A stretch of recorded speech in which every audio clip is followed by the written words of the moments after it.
As Guyana sits on the economic and political crossroads, we speak to the nation's opinion leaders and decision makers to get their views on the challenges the country faces and the path it must take to achieve national development. Welcome to Nation Watch. Now here is your host Mervyn Williams, former member of the Guyana Parliament.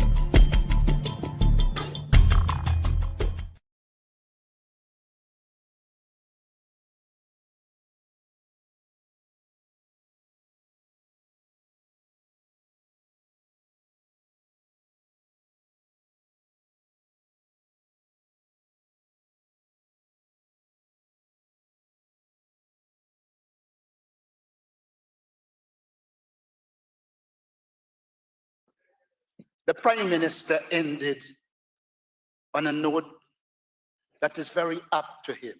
No one can pour truth in your brain. You have to find it yourself. Let me remind you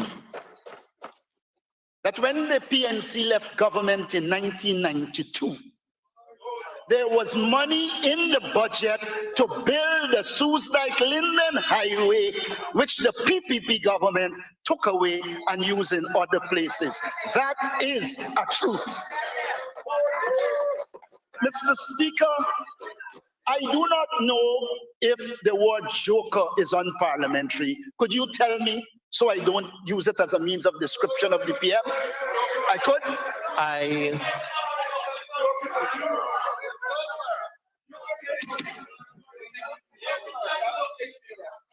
A joke is well taken, and I have made quite a few in the house. Okay. A joke. Yes, Mr. But Speaker. calling people jokers is like... Well, it must have been a joke for the Prime Minister to sit there and say that you built a COVID-19 hospital and you didn't invite people. Who will tour at a time of COVID hospital? It's just open. Mr. Speaker, it makes absolutely no sense.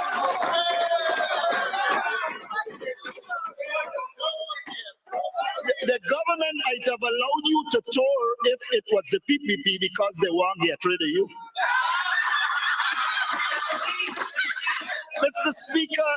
Speaker, I had to shift from my text to deal with the Prime Minister.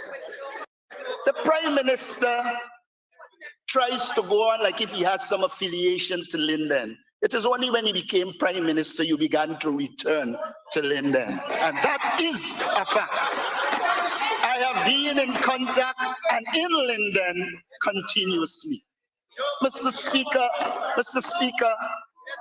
the Prime Minister spoke about us not having a national youth conference and council. We did, right in this building. And emerging from it after consultation was a youth policy that still exists while your government has none. And so, Mr. Speaker, I believe the script that you would have given turned out to be an embarrassment for you. Who, Mr. Speaker, will come here knowing that in under 5 years, the APNU AFC increased workers' wages by more than 70% and make the kind of statement you would have made? Mr. Speaker, it is one thing to come here, Mr. Prime Minister, and tell us about the gas to shore energy plan and the money. But you can't tell us until now,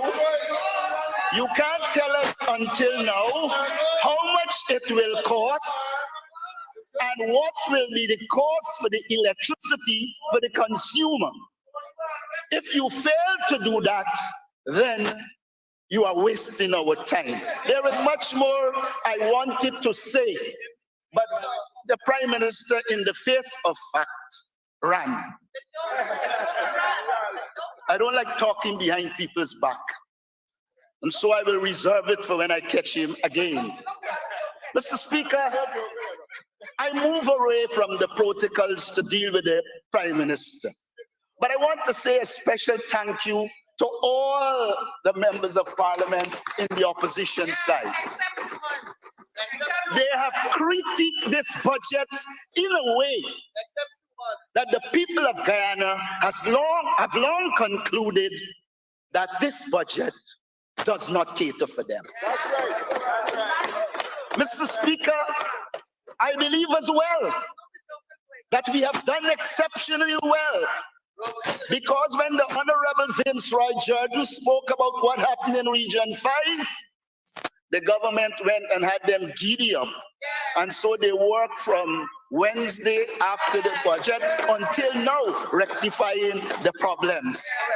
The people of Region 5 asked me to say thanks to the member of parliament who raised it, and for the first time, some responsiveness from the government.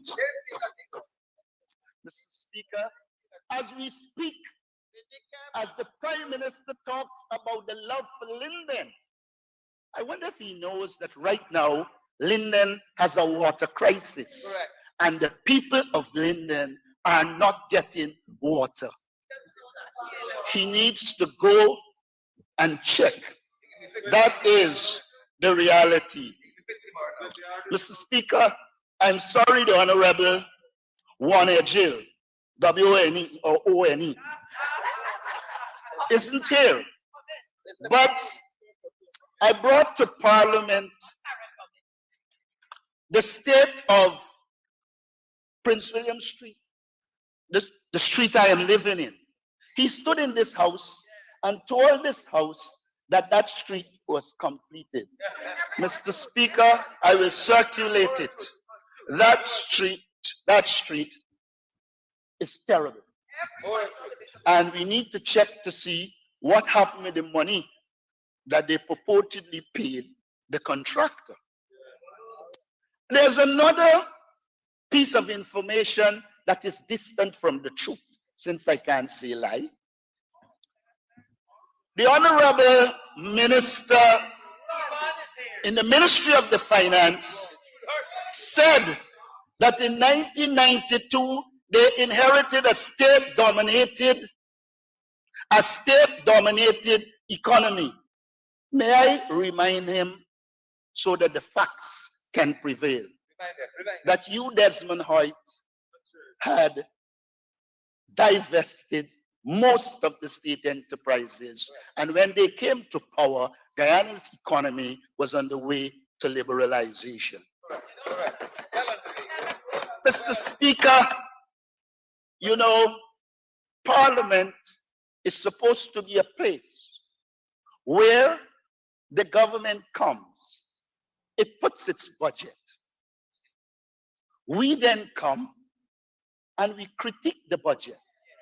And then we expect the ministers in responding to respond to the criticisms. That is not what is happening here. The ministers come to cuss, abuse. We are going to continue to lift the standards of this parliament. Mr. Speaker, the focus of development in Guyana must be our people. It is my intention today to outline the APNU-AFC people-centered vision of development for the people of Guyana. Our people-centered vision will be implemented under the theme in pursuit of stronger, integrated, and inclusive development to guarantee a high quality of life for all Guyanese people. This becomes necessary since this budget is a disaggregated set of projects with no clear philosophy underpinning it. The 2023 budget can never deliver a high quality of life to our people. While infrastructure development is needed, this budget is structured to focus on infrastructure at the expense of the development of our people. We cannot condone that. Such an approach is a mechanism to place the nation's resources in the hands of the wealthy and those who have no interest in legality, since I can't use the word corrupt, at the expense of the poor and vulnerable, who really should be the main beneficiaries of our resources. This budget, Mr. Speaker, will see the rich getting richer and the poor getting poorer. Mr. Speaker, we are operating in real terrible times. Our people-centered development strategy recognizes the need to solve the problems of our society at various levels. They must be dealt with at the level of the individual, the family, the community, and the national and international levels. We need a holistic approach to deal with our problems. This piecemeal approach will not solve our problems. It is for this reason, Mr. Speaker, men on mission is ill-conceived. It assumes that the problem to be solved will be solved by men on a mission. It has to be solved by men, women, boys, and girls, and institutions working together to eradicate poverty, restore law and order, and developing new humane values that allow our society to progress, while at the same time being inclusive, respecting the rule of law and promoting a democratic culture, a culture which eludes the PPP regime. Good governance is needed, but cannot be achieved because the PPP is hell-bent on controlling, dominating every aspect of the lives of the people of Guyana. So to use my good friend Ramjatan, they are control freaks. Mr. Speaker, no society can progress when a culture of barbarism is the order of the day. The bulldozing and destroying of the homes of innocent Guyanese at Cairnview, Mocha, is a clear indication that this government is not committed to human rights and the rule of law. The PPP has committed a heinous crime against the people of Mocha. The barbarism that characterized the PPP regime is a new low in the treatment of the poor and dispossessed in our society. Correct. The PPP has lost whatever links it has to humanity. It has none at present. I believe the PPP will pay dearly at the polls for this heinous crime they committed on innocent people. Correct. And this is more so once we get a clean voters list. It is opposite at this time for me to respond to the Minister of Housing. It is true that as leader of the opposition, I asked Kamaganish Maipohol to make contact with Mr. Crow, and he did. The explanation he gave here is not the best reflection of the reality. When he was contacted, he told Mr. Maipaul, and he communicated it to me, that the decision was taken above him and he can do nothing about it. Why come to this house and give a totally different impression? Everything is done above him. Everything is done above him. Mr. Speaker, I believe that it was the intention to do what they did, excuse me, at Cairnview.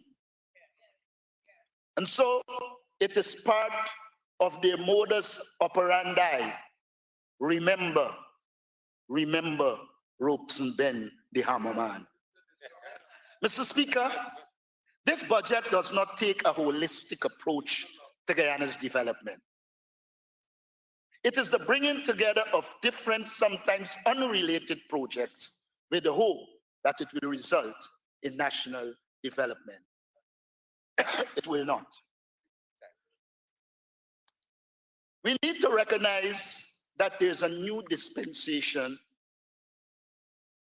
in Guyana. We have finances at this stage from oil and gas. We must note that. The significant difference between the PPP and the AP and UFC in government is the existence of oil resources for development. There is no sense in comparing 2015 to 2020, where there were no resources from oil, and 2020 to now. What must be stated is that there are the resources to do what we are asking to be done. Correct. Unfortunately, the PPP seems not disposed to investing in our people. We will invest in our people. Correct. We in the APNU AFC, will pursue this strategy of ensuring our policies, programs, and projects are geared to improve the quality of life of our people. That is why we named it a people-centered program. We believe that a sine qua non for development is the development of our human resources. We will focus on developing our human resources. I turn to human resource development. Mr. Speaker, human resource development is one of the most important subjects to be dealt with by a developing country. We need to develop our human resource capabilities in all sectors. We need to develop our human resource capabilities to be able to monitor and audit cost oil so as to allow us to garner more at the level of profits for the investment in our people. The resources garnered from oil must therefore be spent to improve our human resource capabilities.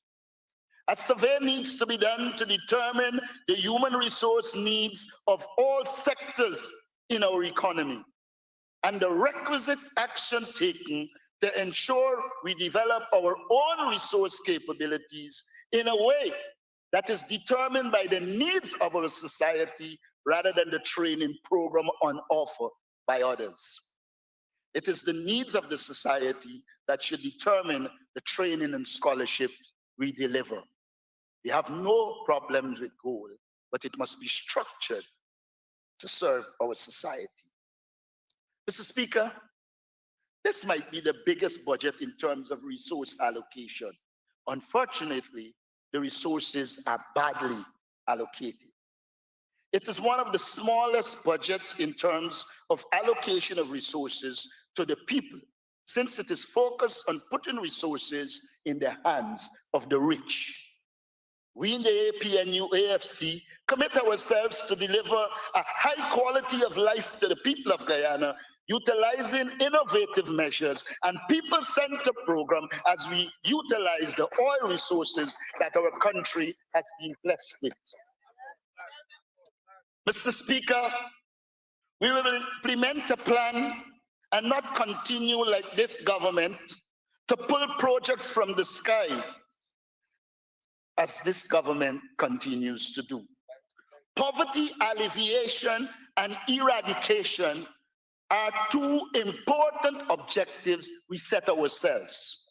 Spending money to facilitate illegal activities cannot be a viable strategy. In other circumstances, I would have said corruption, but I can't. Honorable Leader of the Opposition, it's the third time you tried to be very skillful in introducing unparliamentary words. So I know you're skillful enough to now desist.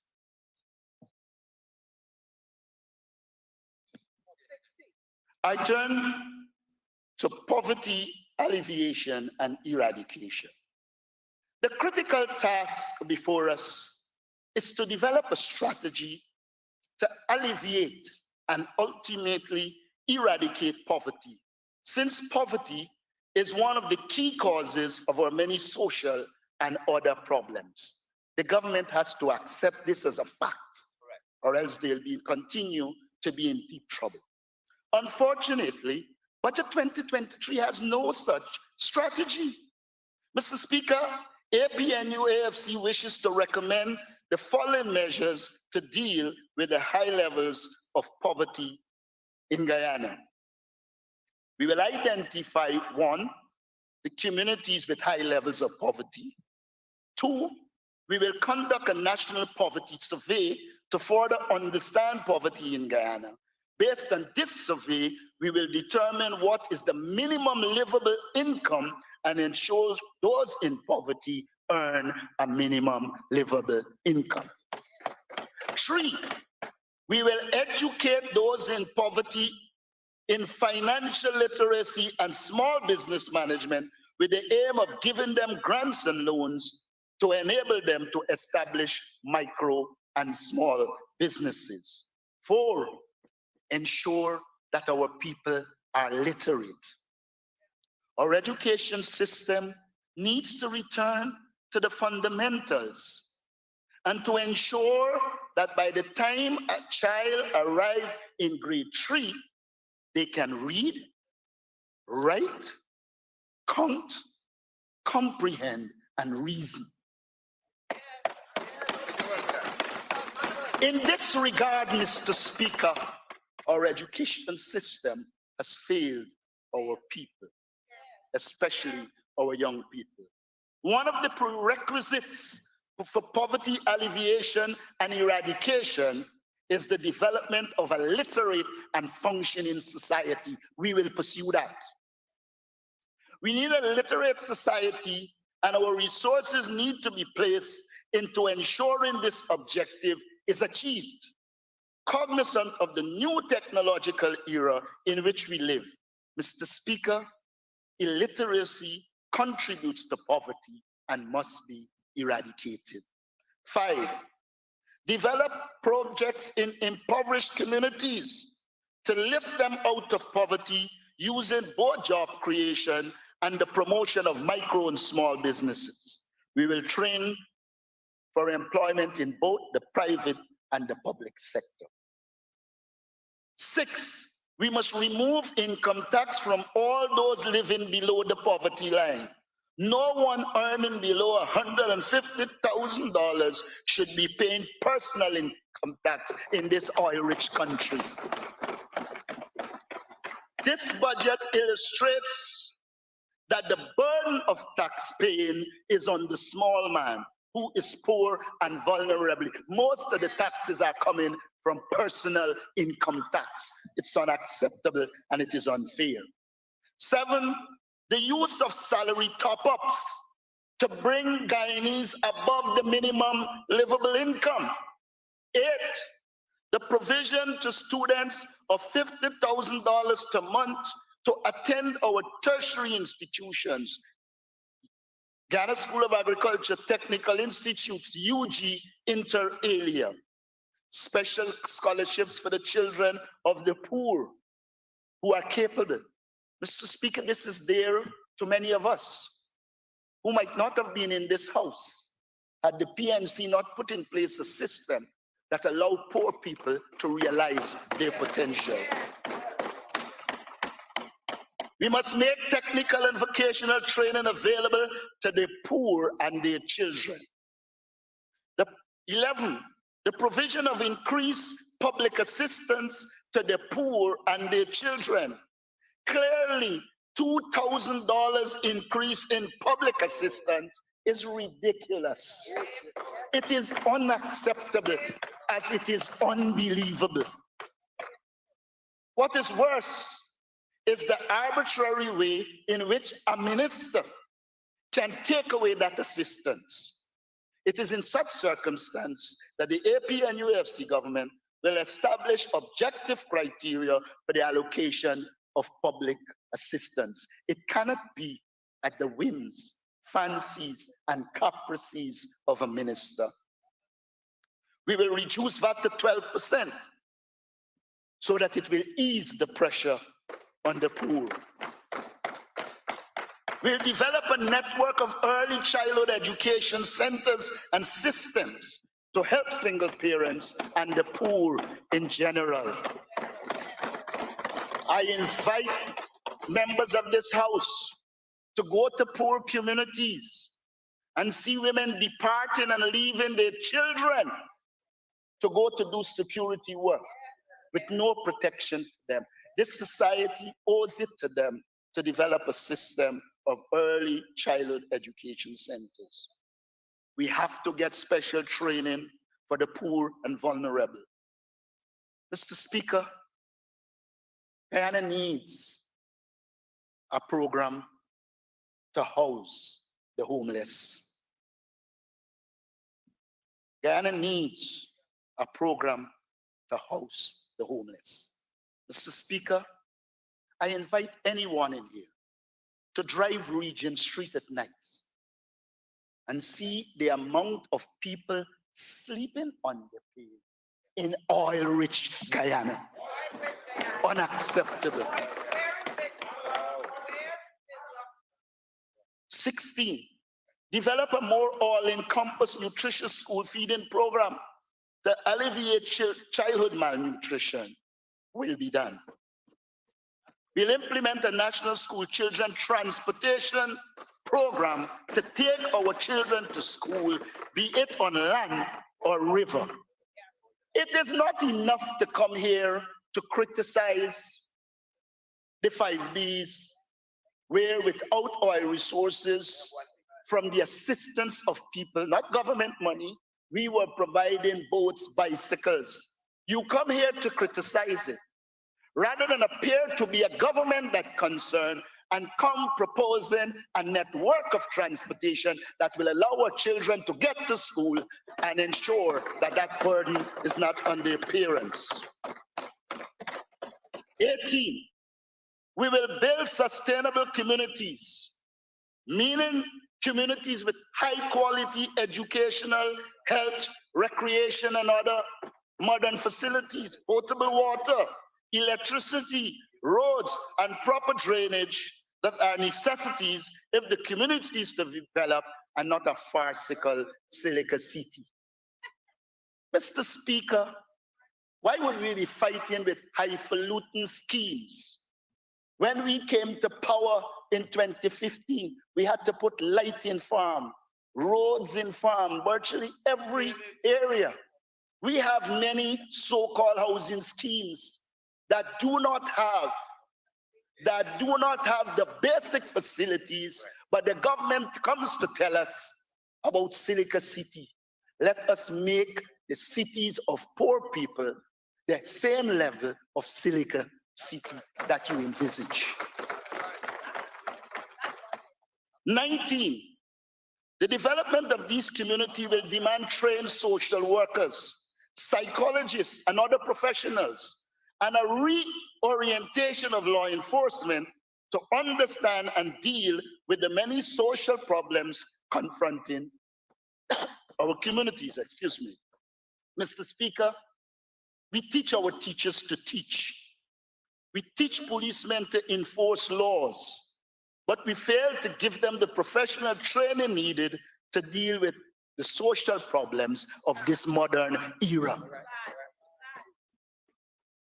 Our teachers, medical workers, and our police inter alia have to be re-educated to face the many social problems confronting our society. Mr. Speaker, the APNU-AFC aim is to develop sustainable communities with informed citizens that are law-abiding and committed to the development of a Guyana that is free from ethnic prejudice. We want our people to live and work together. Merely saying one Guyana cannot solve the problem. To this end, We have to root out the illegalities and lawlessness that characterize our society. Lawless societies do not develop. As we pursue the development of sustainable communities, we must keep in mind the aim of reducing the gap between town and rural areas and the coast and hinterland. Our people-centered vision is aimed at giving all people, wherever they are, a high quality of life. That is what we must pursue. In indigenous communities, sustainability must mean that our indigenous people must be trained and financed to be able to take on construction and other contracts in their communities. While our indigenous people need a fish, it is more important to teach them to fish and share in our national patrimony in a more meaningful way. All communities, including indigenous communities, must be made self-sustainable communities. 20, we will promote community development and local leadership to unleash the talents and energies of our people in communities. In this regard, we will promote local democracy and take action to remove party politics from local development and allow local authorities to function in keeping with the law and the needs of the people in their communities. Mr. Speaker, there is too much domination and control from the center. Mr. Speaker, this approach of domination and control of local democratic organs constitute a fetter to development. Correct. 21, Mr. Speaker, on that side, they talk all the time about house lots. 20,000 house lots, 50,000 house lots. Mr. Speaker, while house lots are on offer, many Guyanese cannot afford to build. House lots and housing are not the same. The APNU AFC will offer poor and vulnerable Guyanese the option to be part of a rent-to-own scheme. This will remove the need for poor Guyanese to have to find large sums to get a mortgage and will make home ownership more accessible to the poor and vulnerable. Mr. Speaker, their rent will go towards payment for their house. Such an initiative will allow the poor to own their houses without having to fund a percentage of the mortgage as is usual. Mr. Speaker, in other countries, rent to own contributed significantly to poor people obtaining homes. There's no sense telling us you reduce this and you reduce that, and then the money that the person has to find, they cannot find. The best option is rent to own. We advocate that. We will expand the funding for the Small Business Bureau to facilitate youth, women, single mothers, and other vulnerable Guyanese. The provision of grants and credits to the unemployed to facilitate their involvement in agriculture and agro-processing will be undertaken. This measure will go a far way in improving production and will bring down the high cost of living, thus reducing inflation and positively impacting the pockets of poor Guyanese. Mr. Speaker, we cannot wish poverty away. Cash grants, though needed and welcome, cannot take our people out of poverty.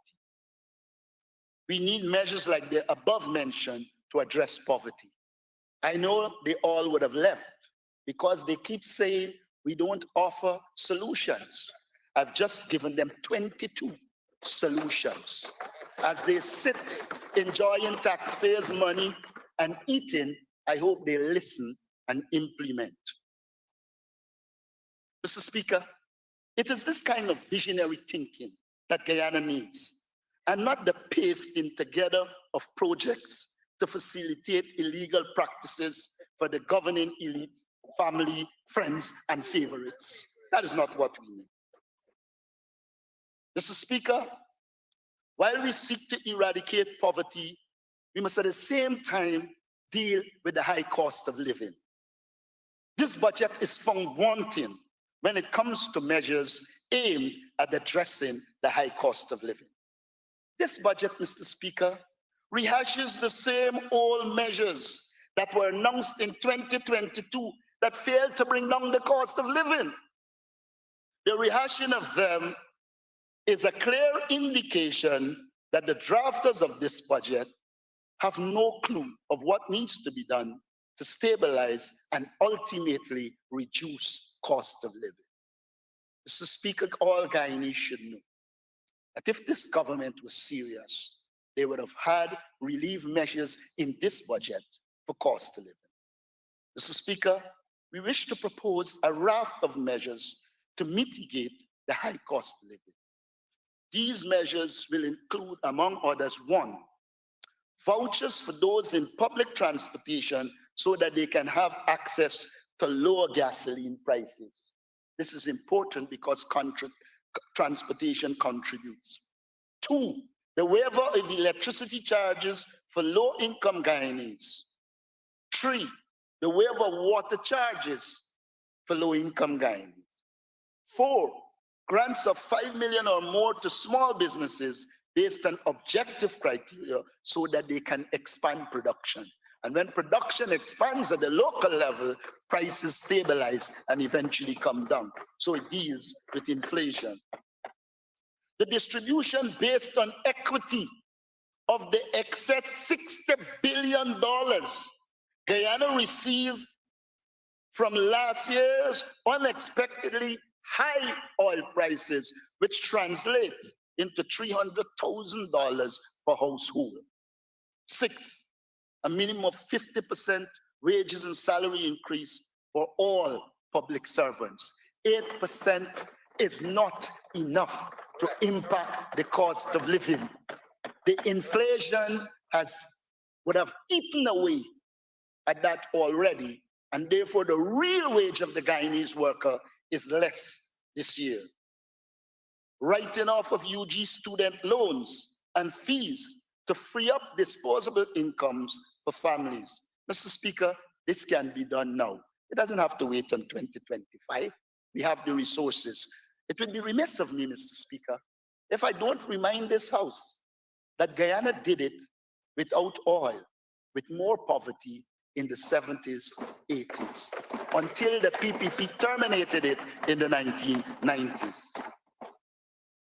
Mr. Speaker, another critical issue for us to address is the question of unemployment and underemployment. While we welcome citizens who have no jobs obtaining $50,000 a month, this is not the solution to unemployment. It might be useful to the government as a tool for bribery and control, but it's also a manifestation that the government has failed in its quest to provide jobs, especially good-paying jobs for our young people. Mr. Speaker, we need not just to create employment, but to produce jobs that are high-paying and allowing our people to have a livable income and a decent life.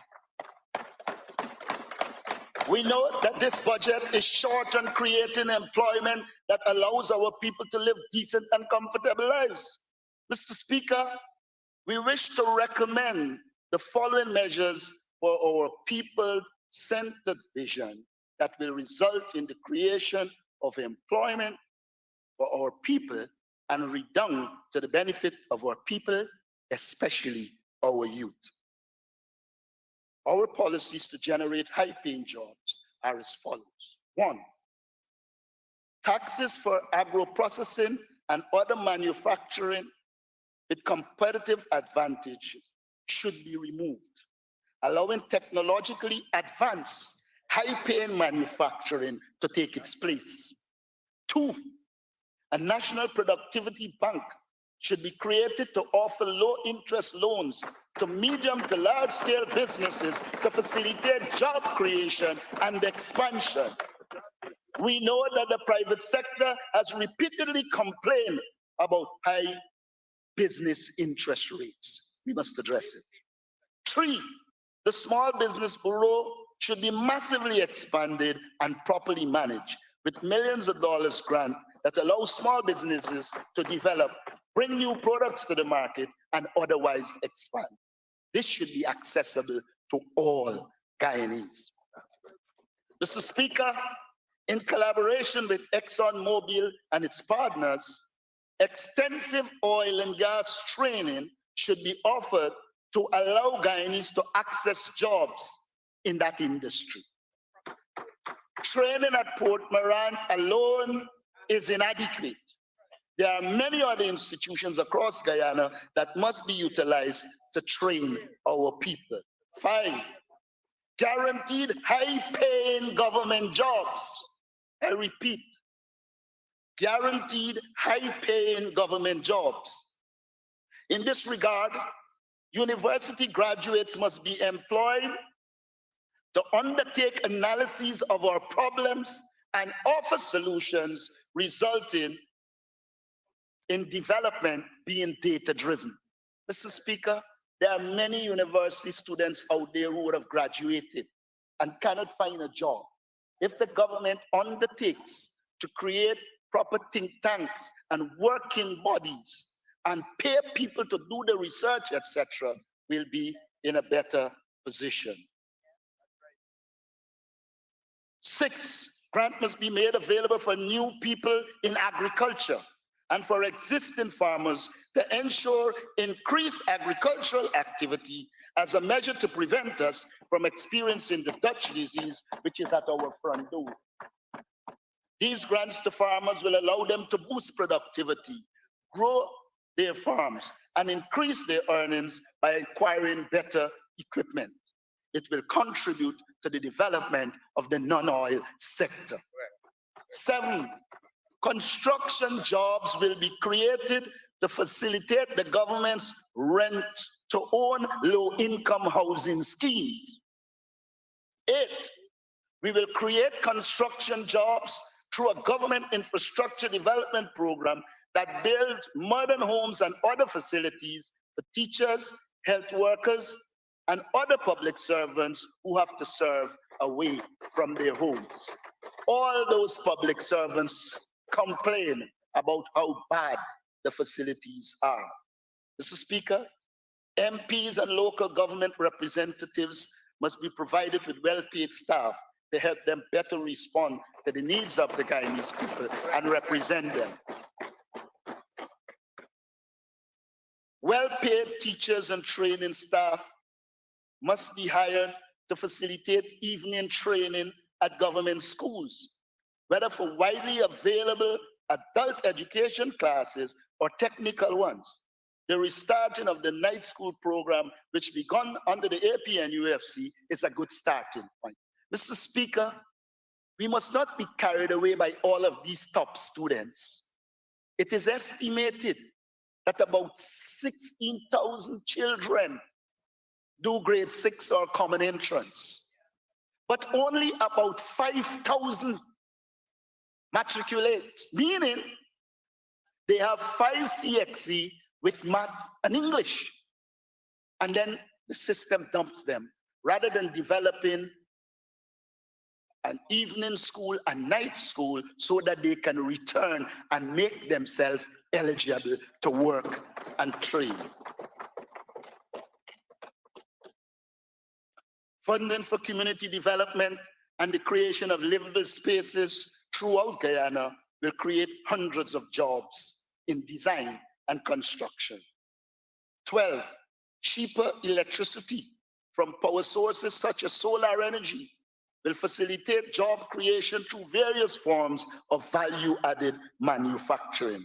This will be prevalent in designated industrial zones in all regions. The foregoing must be done while simultaneously taking measures to reduce inflation. In this regard, as you would have recognized, many of the measures contribute to dealing with inflation. Mr. Speaker, the government clearly does not have a plan. I want to turn to manufacturing. Mr. Speaker, this budget lacked measures to contribute to the development of the non-oil sector. The government seems to be a little boy flicking and hoping he lands on his feet rather than his head. Mr. Speaker, tax breaks must be targeted, not scattergun. When it comes to industrial policy, they are vital in specific circumstances, like stimulating industries that face challenges in starting up and scaling. To this end,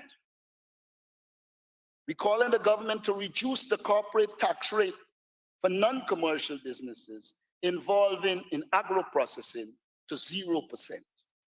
Additional categories of manufacturing should also be assessed and incorporated in this policy based on their competitive advantage. Further, these incentives should be coupled with the grants to farmers we have previously proposed to help them to expand production to meet the expected increased demand for produce. These targeted policies in the agro-processing industry will stimulate activities such as the canning of fruits and vegetables or the production of juices and similar natural beverage for export. Further, this policy approach will ensure benefits are not concentrated in one or two regions for selfish political gains, but spread nationally to encourage development wherever conditions are suitable. This will swiftly generate tens of thousands of jobs as international manufacturers are attracted to Guyana, much the same as they have flocked similar low-tax nations. We do not need to wait for low electricity price, which may never materialize, to see manufacturing grow in Guyana.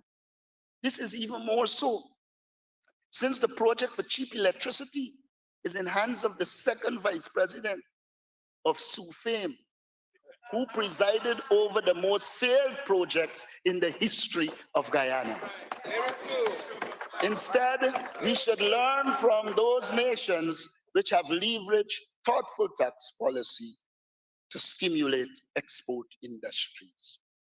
Mr. Speaker, I want to read for you a passage from a Brown University paper, and I have it there to lay over, that describes the benefits of targeted, sizable tax breaks, as opposed to the scattergun approach the PPP uses to reward its cronies. It concerns Operation Bootstrap, which Puerto Rico established all the way back in the 1940s, and which formed the ideological backbone of the effective industrial policies of dozens of countries and special economic zones. I quote, "Perhaps the economic measure most important to Operation Bootstrap success was the tax exemption policy for US and other corporations that invested in the island. Industrial growth in the island after 1947 suggests that the tax exemption program was successful. In 1949, the United States Department of Commerce estimated that 1,998 manufacturing establishments in Puerto Rico employed 55,000 Puerto Ricans, with an average workforce of 27.6 persons by 1967. 2,367 manufacturing establishments employed 121,537 Puerto Ricans, with an average of 51.3 per establishment. Puerto Rican country, the Department of Commerce valued manufacturing in Puerto Rico $1 million. By 1967,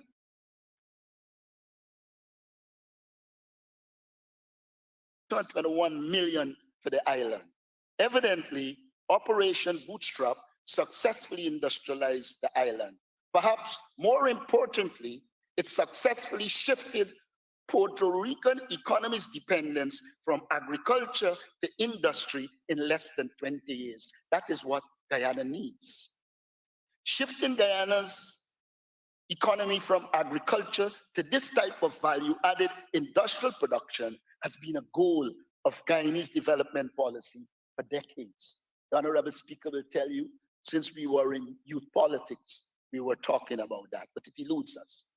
Under the coalition, we began this process by reducing the tax rate for non-commercial businesses to 25%. We must continue to reduce taxes in a targeted way to create tens of thousands of jobs. The PPP has not figured out these types of tax policies. After being in office, that the PPP has not figured out these types of tax policies after being in power for 25 of the last thinking, poor historical knowledge, and fundamental inability to create jobs. We promise you that as a government, we will create the jobs, and we have given you the mechanisms to do it. I turn to the public service. According to the World Bank, 25% in 2023. The government cannot continue to present a country where public servants must scrape and toil.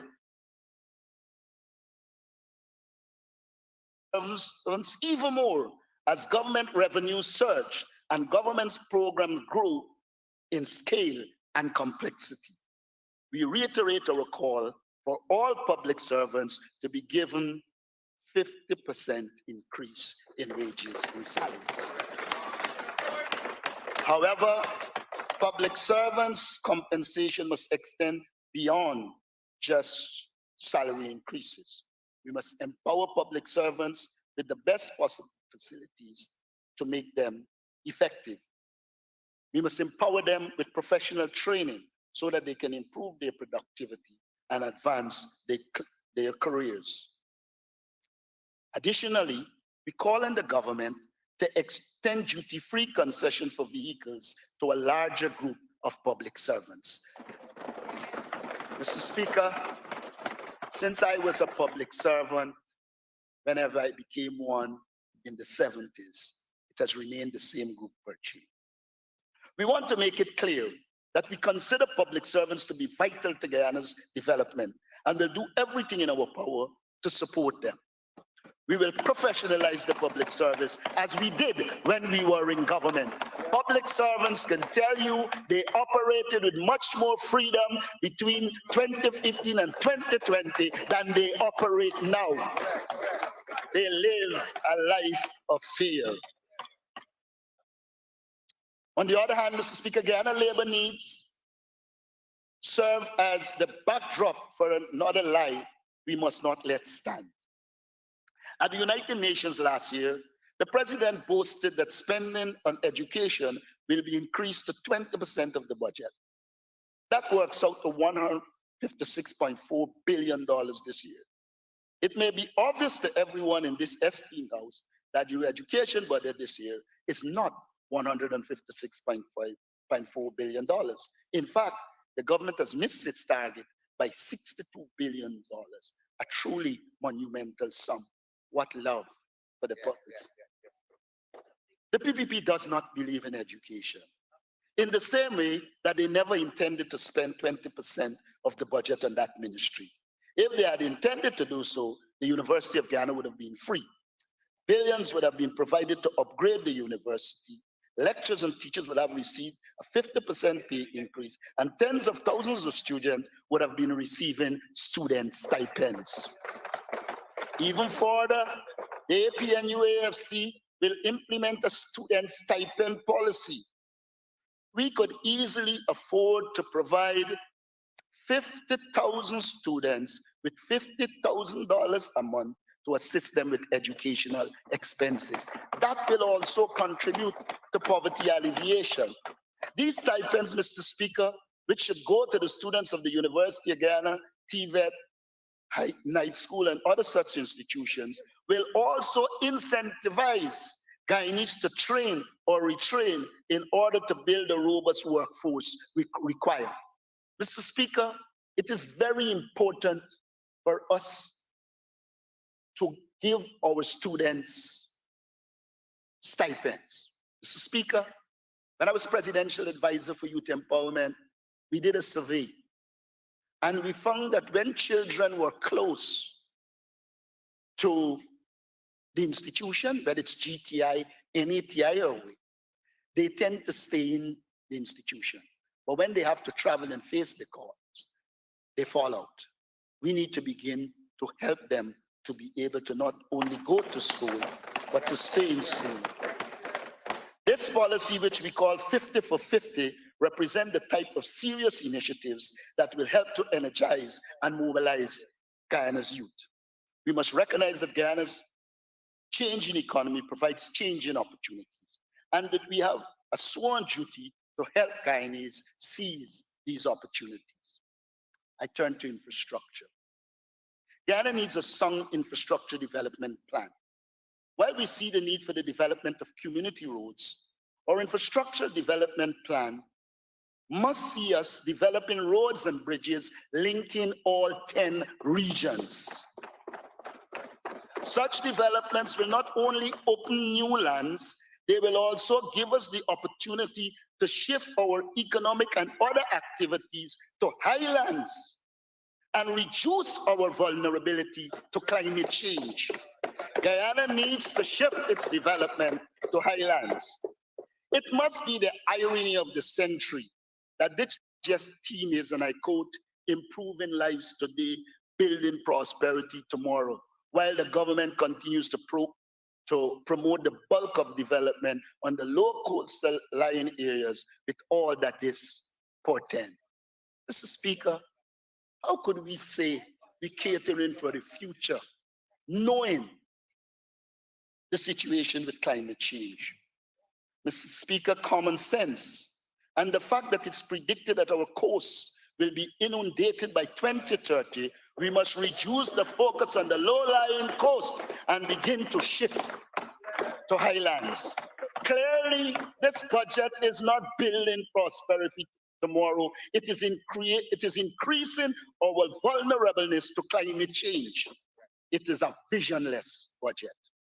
Mr. Speaker, it is opposite to point out that this regime continues to pursue development on the low-lying coastal plain at a time when they themselves are talking about climate change.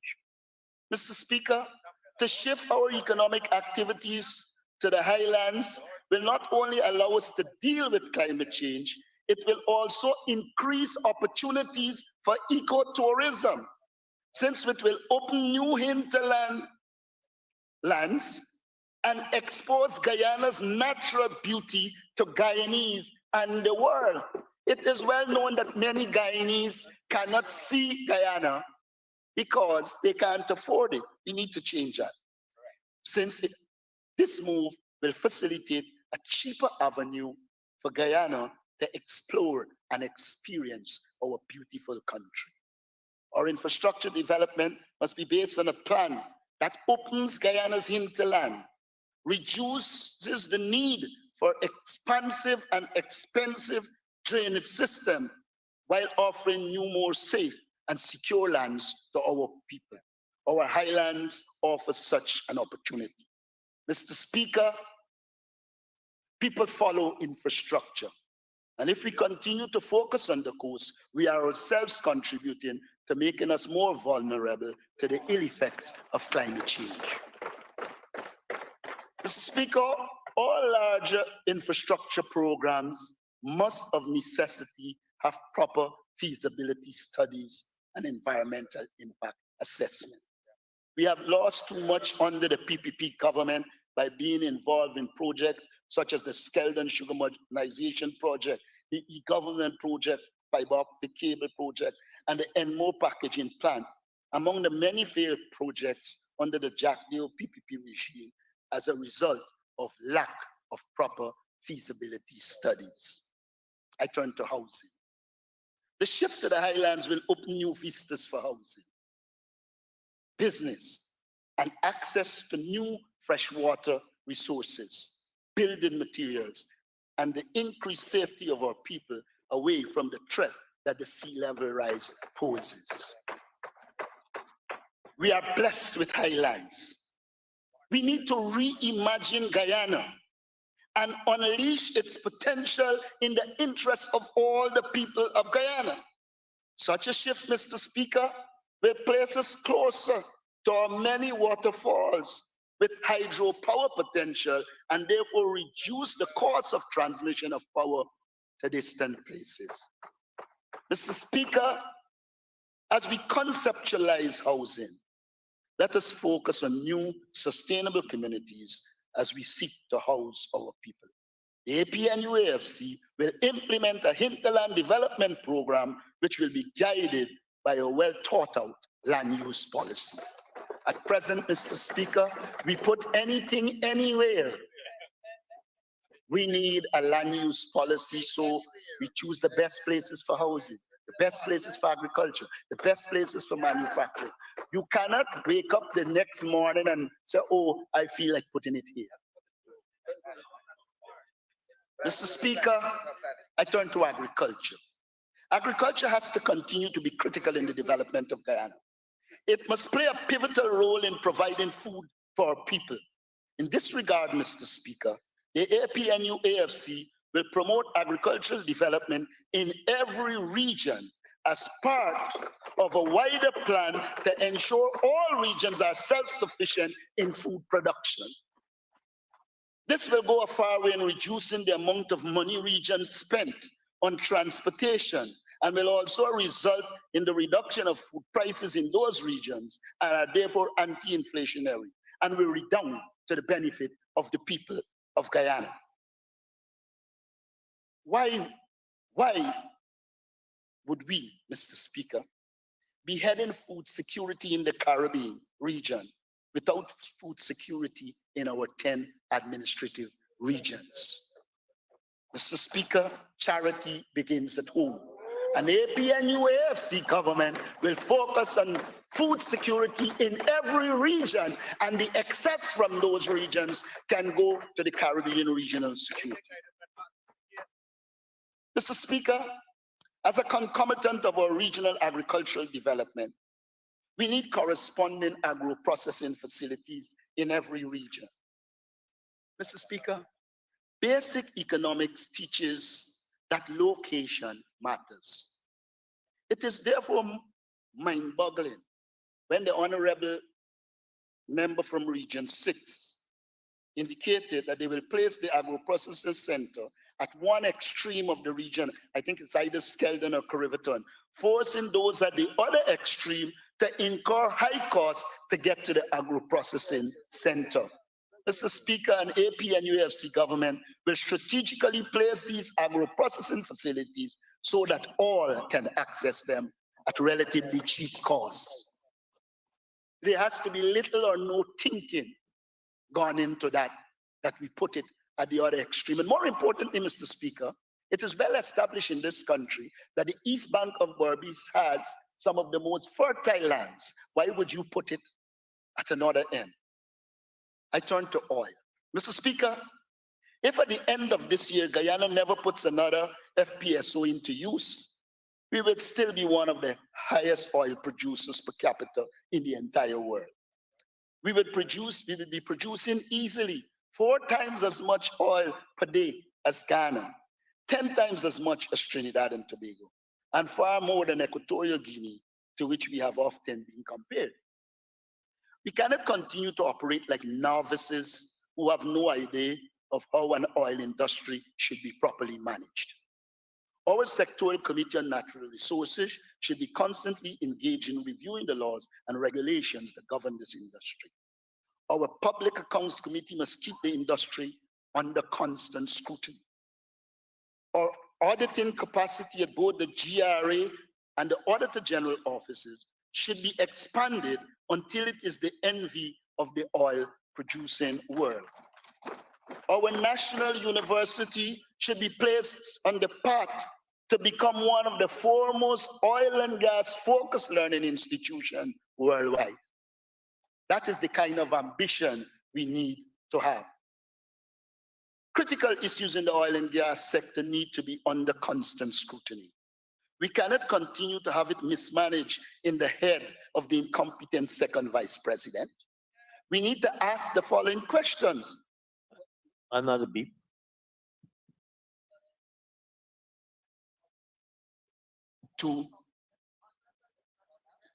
It's incompetent you're talking about?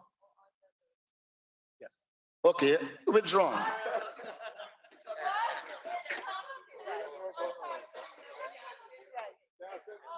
We need to ask the following questions. What are estimates for the oil price next month, much less next year? How many shipments do we estimate we will receive this year, accounting for fluctuation in daily production volume? How many further oil finds do we expect this year, accounting for the number of exploration activities and our internal estimates of the probability of success? We need to do this kind of analysis. While we welcome ExxonMobil investment in Guyana, we cannot throw our hands up in the air and hope against hope that ExxonMobil will run its operation effectively and transparently. The government still seems to be in awe of the oil major and any oil company that comes to Guyana, completely unaware that world-class expertise can be imported to help Guyana effectively govern this sector. The Department of Energy under the coalition made steps in the right direction that we need to build on. Instead, we are asked to place our faith in a man who has failed perpetually. Mr. Speaker, these oversights, Mr. Speaker, after all, incompetence does not prevent the government from releasing the long overdue audit of $7 billion in cost recovery expenses. Incompetence does not prevent the government from releasing the full model PSA to scrutiny. No, Mr. Speaker, this is the work of a malicious intent to hide from public scrutiny and accountability. It has gotten to the point that when it comes to oil, the government is viewed with extreme suspicion by even the most moderate names. Mr. Speaker, when I mentioned Equatorial Guinea earlier, it was not done idly. That country is famous for monumental levels of secrecy and corruption. Sue, who leveled accusations of bribery in Guyana, even mentioning an oil deal, would fit right in that scheme. But Equatorial Guinea is not just corrupt, it is poor. Honorable Leader of the Opposition, you're taking a lot of liberties, right? And yes, and the other issue was imputing for the 1.6, which has often been quoted. That's why I stopped you previously, right? Good.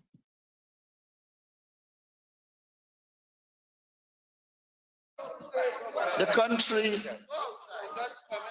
country is famous for having a GDP per capita that rivals many European countries, while 70% of its people live in desperate poverty. Guyana resembles Equatorial Guinea more and more every day, with more than half of Guyanese living in poverty, while the PPP elites, friends, family, and favorites gorge themselves. Foreign investment.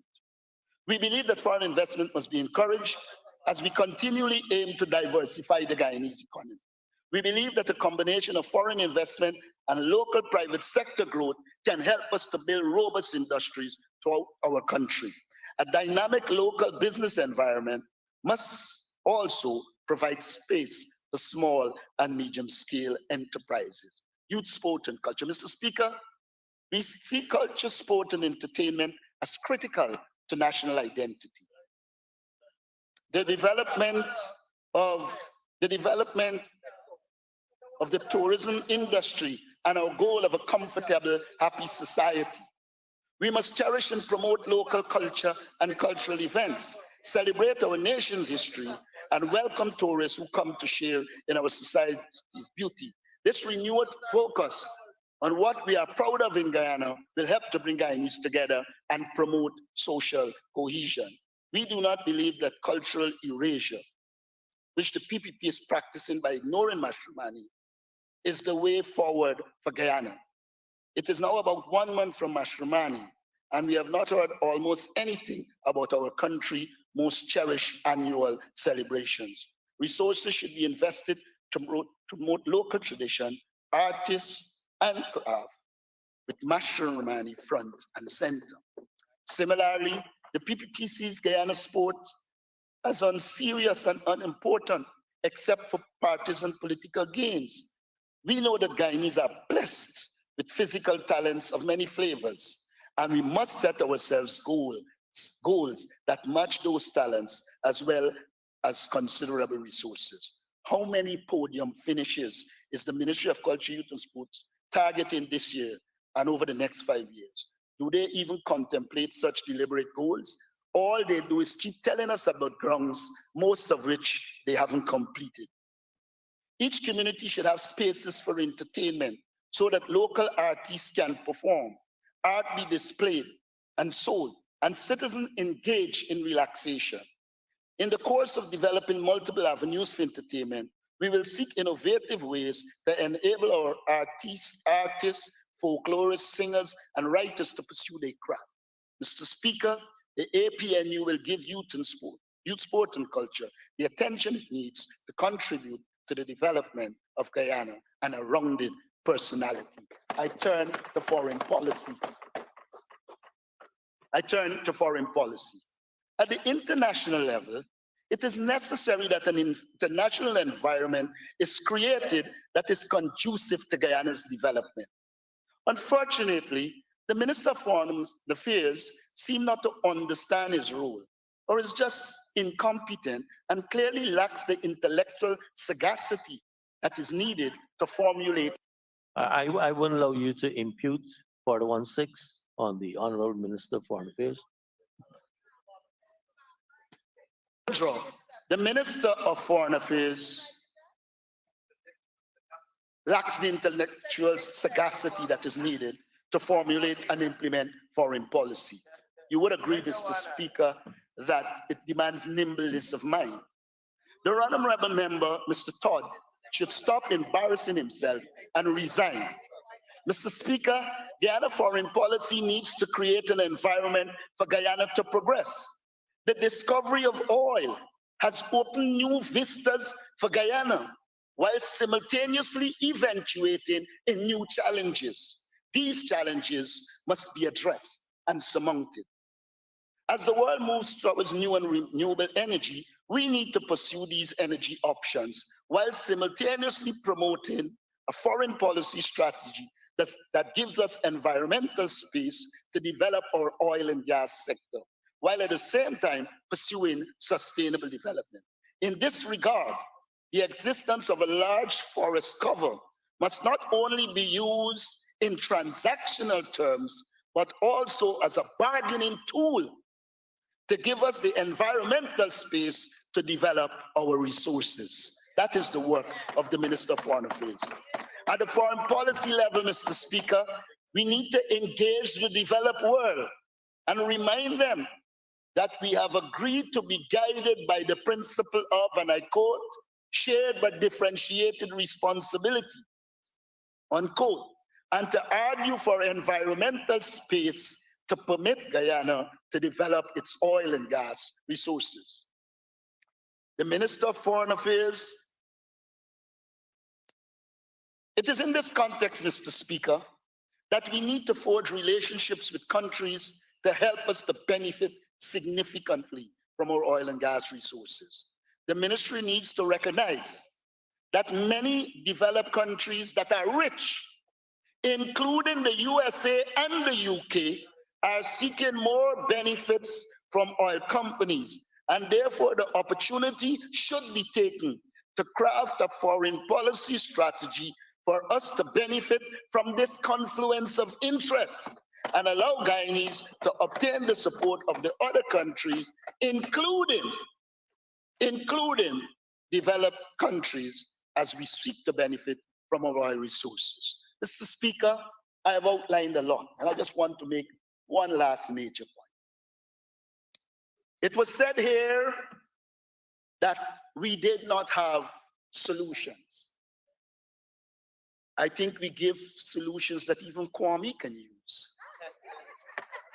Mr. Speaker, the honorable member, Mr. McCoy, can use. Mr. Speaker, all that we have outlined is only possible if we have good governance. Mr. Speaker, Guyana today is marked by the absence of transparency and accountability. There's an unbelievable assault on democracy. For some reason, PPP seem to believe that democracy is only about elections. They do not believe that there are substantive elements of democracy, governance issues in which they should follow Article 13 and be inclusive. They had the audacity to tell even civil society that they were not elected and therefore they won't have a say. Mr. Speaker, modern democracies accommodate civil society. Civil society is seen as an integral part of democratic development, but not so with us. We are deteriorating at a fast rate that we are now seeking to gerrymander boundaries, something that we haven't heard of since the 60s. Mr. Speaker, a clean voters list is critical to elections that all of us accept. And if the government believes, as it constantly says, that we can be over here for the rest of our lives, give us a clean voters list and put it to the test. You give us a clean voters list and put it to the test. Mr. Speaker, the assault on our freedoms and expression must come to an end. It is not part of democratic culture. Mr. Speaker, the politicization of the Guyana police force is anti-democratic and should come to an end. Mr. Speaker, we need independent public institutions that can act as a check and balance on the excesses of this government. Mr. Speaker, governance is a critical issue. And you can put how many proposals you want. If people do not believe they are involved, you will not succeed. Look at the amount of money you put in rice, and it failed and did worse than under us. Mr. Speaker,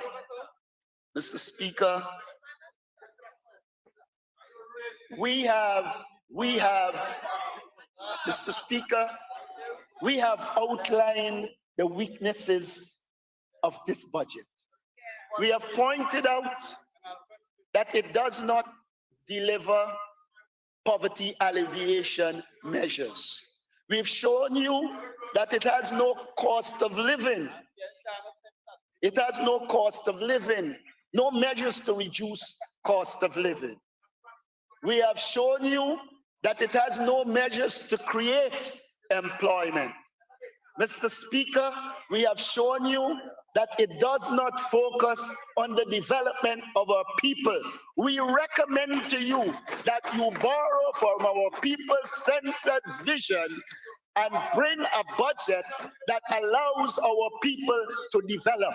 Mr. Speaker, this budget asphyxiates the poor man. This budget stifles the poor man. This budget kills initiative. It is for those reasons, Mr. Speaker, I can't afford to support this budget.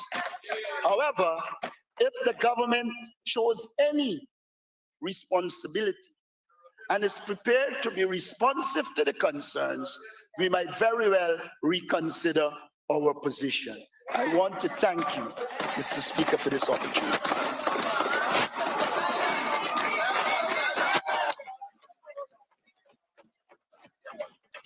Thank you very, very much, Honorable Leader of the Opposition, the Honorable Member, Mr. Aubrey Norton.